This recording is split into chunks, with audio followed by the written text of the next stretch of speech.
머피의 법칙이라는 말이 있습니다. 일이 좀처럼 잘 풀리지 않고 자꾸 꼬일 때 쓰는 용어입니다.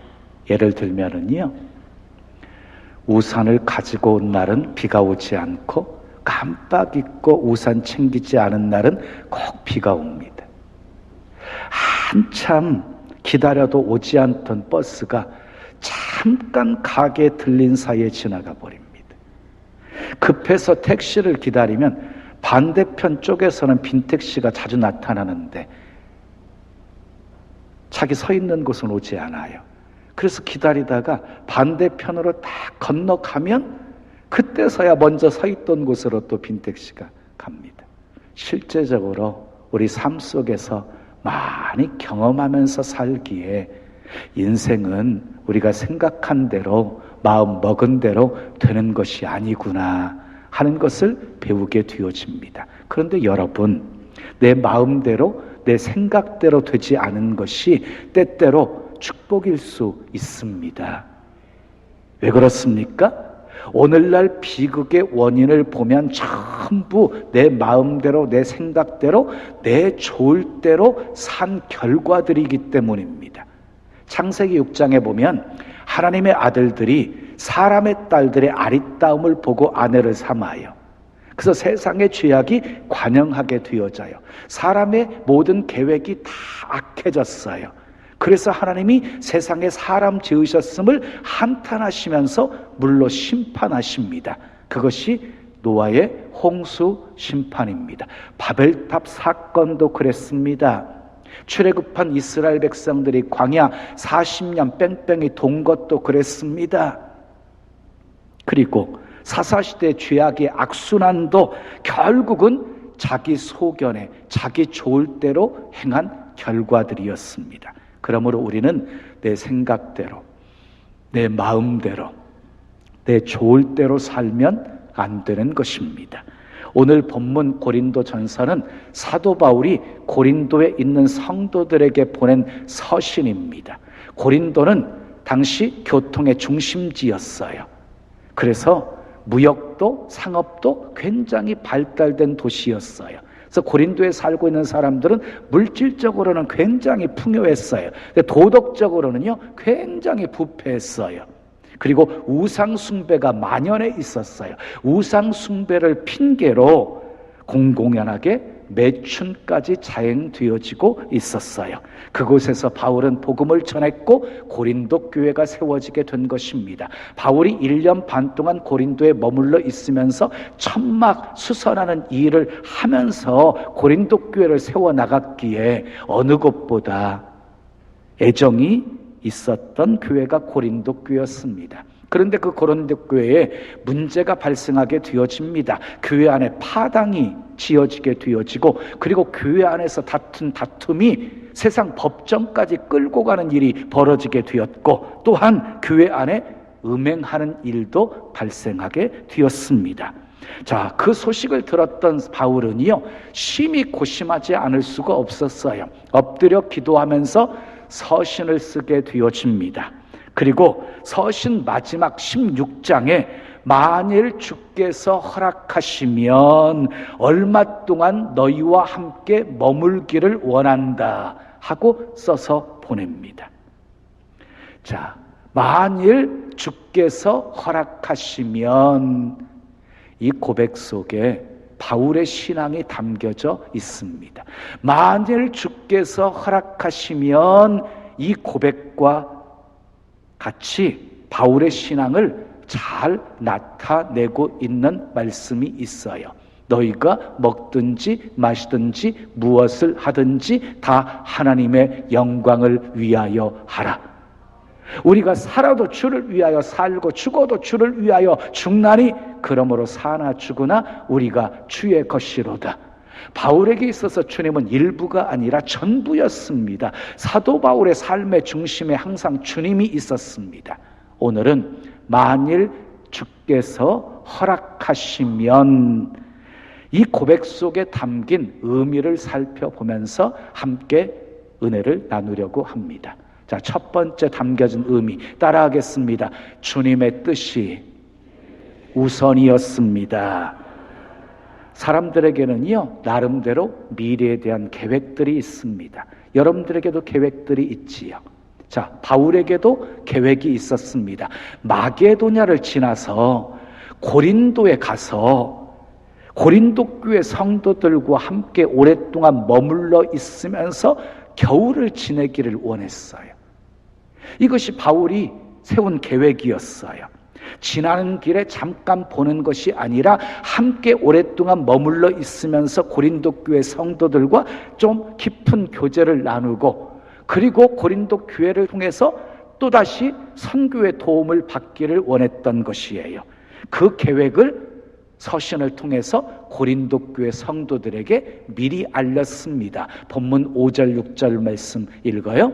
내가 마게도냐를 지날 터이니 마게도냐를 지난 후에 너희에게 가서 혹 너희와 함께 머물며 겨울을 지낼 듯도 하니 이는 너희가 나를 내가 갈 곳으로 보내어 주게 하려 함이라. 그런데 바울이요, 가장 염두에 두고 있었던 것이 있었어요. 주님의 뜻이었어요. 주님의 뜻. 이어지는 7절 말씀 함께 읽습니다. 이제는 지나는 길에 너희 보기를 원하지 아니하노니 이는 만일 주께서 허락하시면 얼마 동안 너희와 함께 머물기를 바람이라. 다 같이 따라하시기 바랍니다. 만일 주께서 허락하시면. 바울은 주님의 뜻이 우선이었습니다. 여러분, 솔로몬이 실패한 이유가 무엇인 줄 아십니까? 주님의 뜻이 우선인 삶을 살지 않았기 때문이었어요. 후궁이 700명, 첩이 300명이나 되었어요. 그리고 솔로몬은 자기가 하고 싶은 대로 살았어요. 자기가 하고 싶은 것 다 했어요. 그런데 마지막 말년에 전도서에서 헛되고 헛되니 모든 것이 다 헛되다 하고 고백했어요. 솔로몬은요, 자기 좋을 대로 살면서 결국은 우상 숭배의 죄악에 빠져서 하나님의 심판을 자초하고 말았습니다. 그래서 솔로몬으로 때문에 나라가 분열되게 된 것이지요. 자, 모세가 젊은 날 실패한 이유가 무엇인 줄 아십니까? 주님의 뜻을 우선으로 삼지 않았기 때문이었어요. 자기 감정대로, 자기 방법대로, 자기 계획대로 이루려고 하다가 실패한 것입니다. 요나를 보십시오. 하나님께서 요나에게 니느웨로 가서 복음을 전하라고 그랬어요. 근데 싫었어요. 그래서 다시스로 가는 배를 타요. 그러니까 요나에게 있어서 주님의 뜻은 우선이 되지를 못했어요. 어떻게 되었습니까? 다시스로 가게 되었습니까? 결국 풍랑 만나서 바다에 던져지게 되어지고, 그리고 물고기 뱃속에 들어가게 되어지고, 물고기 뱃속에서 스월을 경험해요. 지옥을 경험해요. 물고기 뱃속에서 회개했더니 물고기가 소화시키지 못하고 토해내서 니느웨에 가서 복음을 전하게 되어집니다. 여러분 기억하십시오. 우리의 불순종 때문에 하나님의 계획이 바뀌지 않습니다. 우리의 불순종 때문에 하나님의 뜻이 바뀌지 않습니다. 하나님의 뜻은 반드시 이루어집니다. 잠언 16장 9절에 보면 사람이 마음으로 계획을 세울지라도 발걸음을 인도하시는 분은 하나님이시라고 말씀하셨고, 잠언 19장 21절에 보면은 사람의 마음에는 많은 계획이 있어도 오직 하나님의 뜻만이 완전히 서리라 하고 말씀하셨습니다. 결국 하나님의 뜻은 이루어진다는 것입니다. 사도행전에 보면 이 사도들이요, 제자들이요, 예루살렘에 머물러 있으려고만 해요. 하나님의 뜻은 예루살렘, 온 유다, 사마리아 땅끝인데 제자들은요, 예루살렘만 집착을 해요. 어떻게 되었습니까? 스데반이 순교당하는 아픔과 큰 박해가 예루살렘에 일어나게 되어서 사도들을 제외하고 모두가 다 흩어지게 되어집니다. 흩어진 사람들이 무엇을 했습니까? 복음을 전했습니다. 그래서 하나님의 나라가 확장되게 되어졌습니다. 결국 하나님은요, 박해라는 것을 통해서 주님의 뜻을 이루신 것입니다. 베드로 보십시오. 베드로의 계획 속에는 고넬료가 없었어요. 근데 주님의 계획 속에는 고넬료가 있었어요. 그래서 결국 하나님께서 베드로에게 고넬료를 만나게 만들어 주시지요. 바울도 마찬가지입니다. 사도행전 16장을 보면은요, 비두니아로 가서 계속해서 아시아를 향해서 복음을 전하려고 했어요. 근데 성령이 막아버리십니다. 그리고 환상 중에 마케도냐 사람 하나가 나타나서 건너와서 우리를 도우라. 그래서 결국 아시아를 향해서 가던 발걸음이 유럽을 향해서 복음을 전하게 만드셨습니다. 그렇습니다.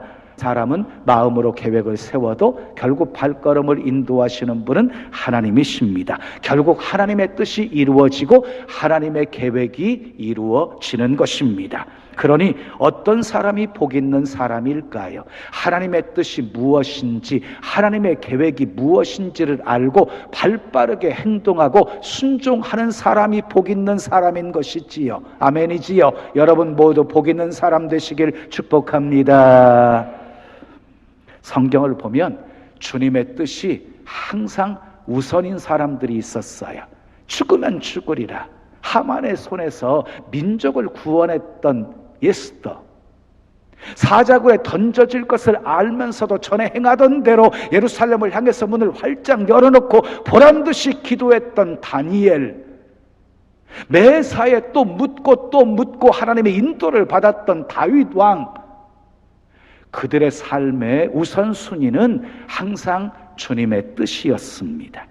그랬던 그들을 하나님께서 높여주셨고 사용하셨습니다. 예수님도 하나님의 뜻이 우선이었습니다. 그래서 겟세마네 동산에서 할만하시거든 이 잔을 내게서 지나가게 하옵소서. 그러나 내 원대로 마시옵고 아버지의 원대로 하시옵소서. 예수님은 당신의 뜻을 이루시기 위해서 이 땅에 오시지 않으셨습니다. 아버지의 뜻을 이루시기 위해서 사셨습니다. 그리고 십자가에 죽기까지 순종하셨습니다. 그리고 예수님은 제자들에게 이렇게 말씀하셨어요. 아무든지 나를 따라오려거든 자기를 부인하고 자기 십자가를 지고 나를 쫓을 것이니라. 여러분, 아무나 주님을 따를 수 있는 것이 아니에요. 아무나 자기 십자가를 지고 주님 따를 수 있는 것이 아니에요. 자기 부인이 먼저 있어야 돼. 자기 부정이 먼저 있어야 하는 것이에요. 그래서요, 사도 바울은요, 자기를 부정하기 위해서, 자기를 비우기 위해서 나는 날마다 죽노라, 정과 욕심을 십자가에 못 박았느니라, 이렇게 고백하면서 살았어요. 그리고 내가 그리스도와 함께 십자가에 못 박혔나니 이제는 내가 사는 것이 아니라 내 안에서 그리스도께서 사시는 것이라 라고 고백하며 살았고, 나의 달려갈 길과 주 예수께 받은 사명, 곧 은혜의 복음을 증거하는 일을 마치려 하면은 나의 생명조차 조금도 귀한 것으로 여기지 아니하노라. 사명을요, 자기 생명보다 더 귀하게 여겼어요. 바울은 주님의 뜻이 항상 우선이었습니다. 자, 두 번째 따라하겠습니다. 주님의 계획이 우선이었습니다. 우리는 미래에 대한 계획을 세우면서 살아갑니다.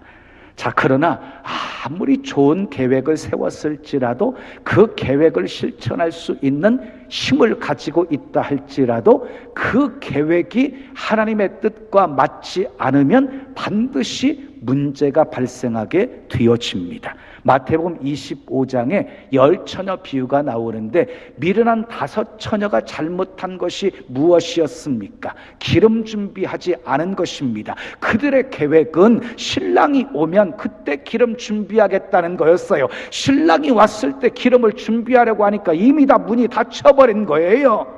그들의 계획과 주님의 뜻이 맞지 않았기에 결국은 그들은요, 마지막 순간에 주님을 영접하지 못하게 되어진 거지요.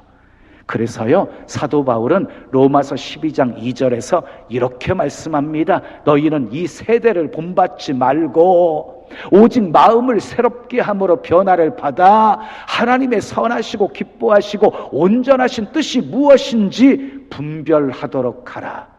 여러분, 하나님의 뜻은 선하십니다. 아멘. 하나님의 뜻은 하나님이 기뻐하십니다. 하나님의 뜻은 온전하십니다. 그 뜻을 우리는 분별해야 합니다. 그리고 주님의 뜻에 맞는 계획을 세우셔야 합니다.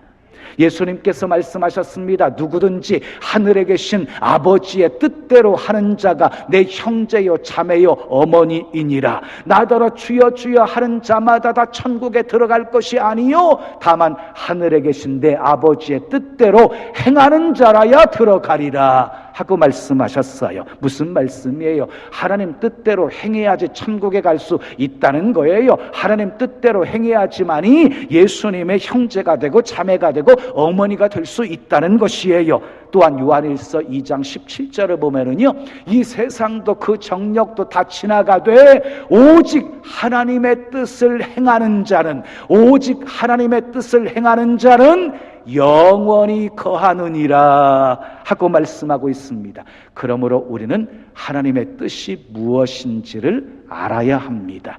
하나님의 뜻을 알기 위해서 우리는 주님께 뜻을 물어야 하는 것입니다.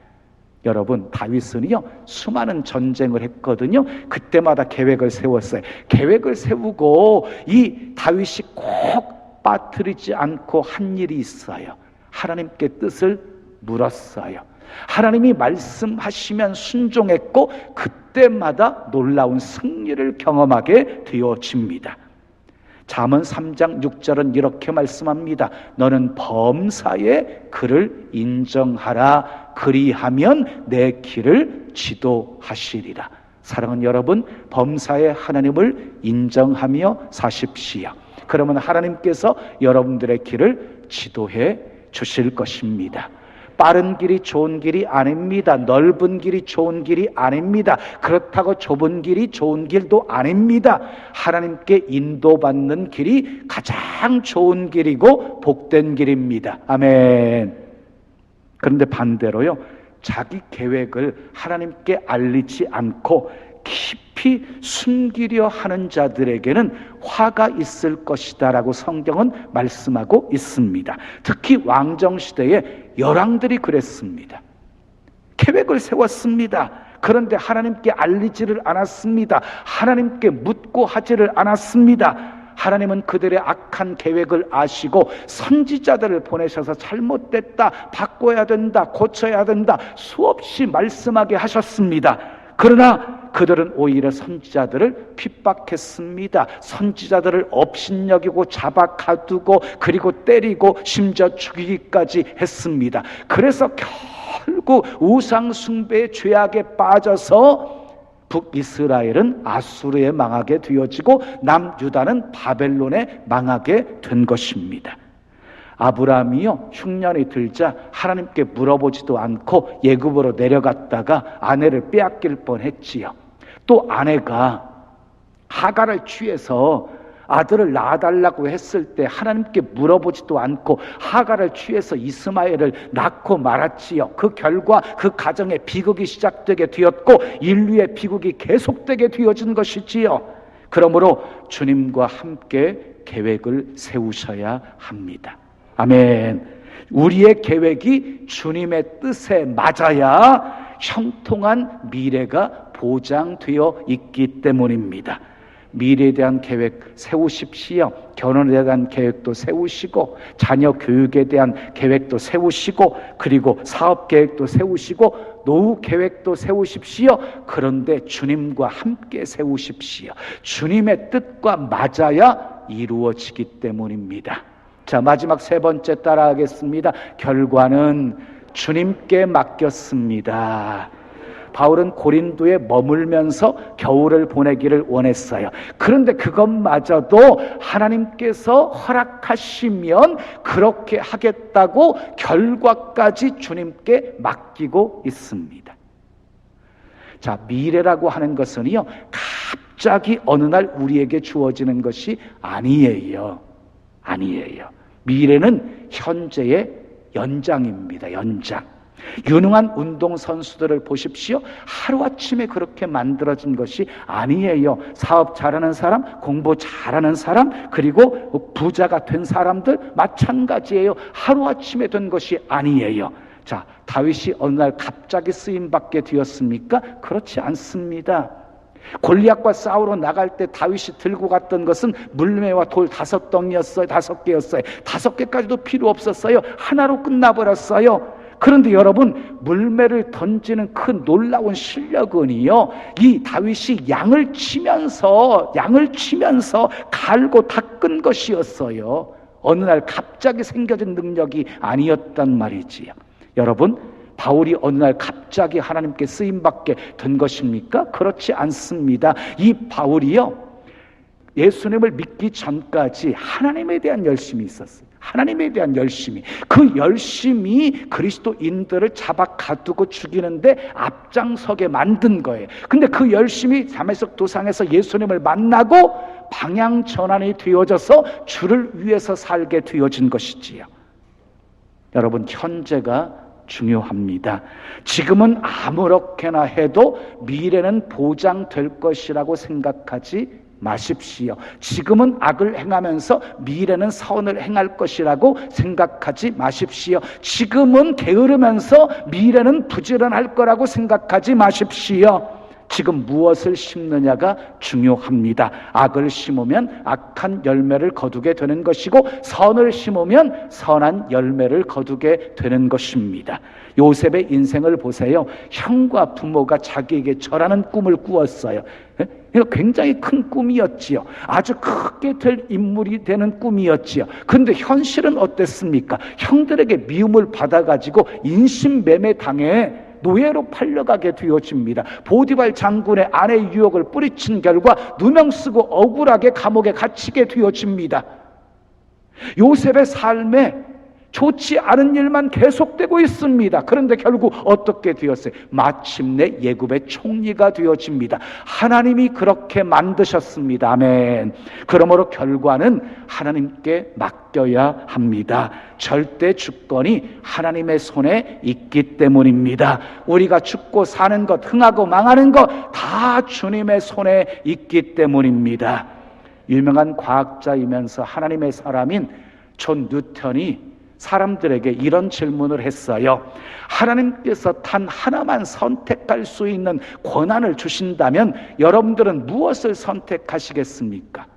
이렇게 질문한 다음에 뉴턴은 스스로 이렇게 대답을 했습니다. 만약 하나님께서 나에게 단 하나만 선택할 수 있는 권한을 준다면 그 권한까지 하나님께 다 맡기겠습니다. 그래서 내 인생을 통해서 주님의 뜻이 이루어지기를 바랄 것입니다. 얼마나 멋진 고백입니까? 우리 인생도 주님께 맡깁시다. 아멘. 주님의 뜻이 나를 통해서 이루어지기를 바라며 기도합시다. 아멘. 우리는 내일 일을 알지 못합니다. 그런데 하나님은 다 알고 계십니다. 주님은 내 인생의 주인이시기 때문입니다. 내 인생은 주님의 손 안에 있기 때문입니다. 주님은 이미 나를 통해 큰 영광 받으실 계획을 세우시고 우리 마음에 소원을 두셔서 행하게 하시는 분이십니다. 이를 행하시는 분도 주님이시고 이를 성취하시는 분도 주님이시고 우리가 부르짖어 기도하면 응답하시는 분도 주님이시고 우리가 알지 못하는 그거 비밀한 일을 나타내 보여주시는 분도 주님이십니다. 바울처럼 주님을 내 인생의 주인으로 모시고 만일 주께서 허락하시면